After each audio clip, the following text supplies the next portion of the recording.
of military were you in, and what made you decide to choose the military as your career field? Okay, I was in the United States Army. I was in the U.S. Air Force. I was in the U.S. Air Force. Military intelligence.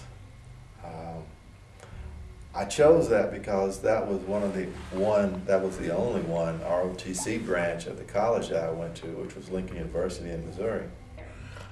Oh, I learned how to cook. So you were a cook? Yes, I was. And what made me choose the military is I was having too much fun in college, so I dropped out after 2 years of college because I was doing more partying than studying. I cooked anything they brought me. Snakes, turtles, but I never killed them, but I cook them. How old were you when you joined the service? When I went to the service, I was 23. I was almost 21. I was 20 years old, almost 21. How long did you serve? 4 years. I served 4 years. 3 years active duty. What is the one life lesson you learned in the military that has been constant throughout your lifetime? Discipline. How to be more disciplined. That's one of the things that I actually learned from going into the military. Don't lie, be courteous above all, and enjoy life. I learned a lot about people and judging people and how they are.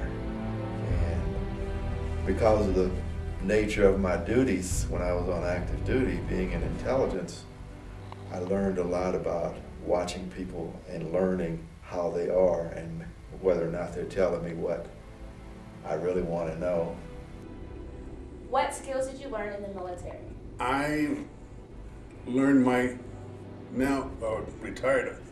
How many times did you move in the military career, and how did your family handle the moves from one military post to the other? I suppose I was lucky I didn't move.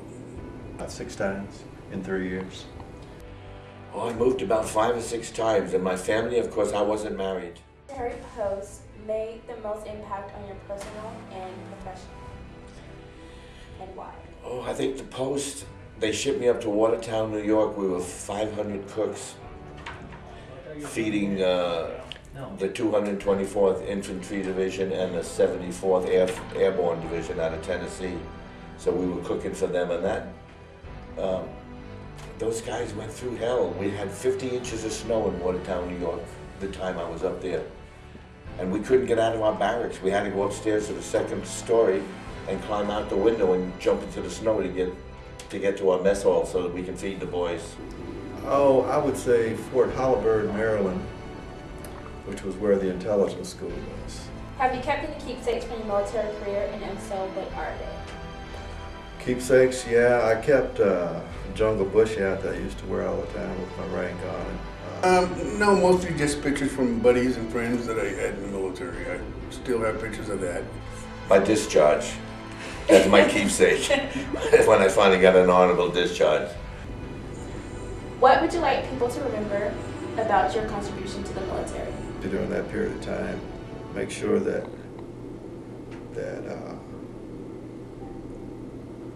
fairness was served, you know. That I actually gave my all. I gave my best to the military because I felt like I was receiving a great deal from the military, so I gave my all.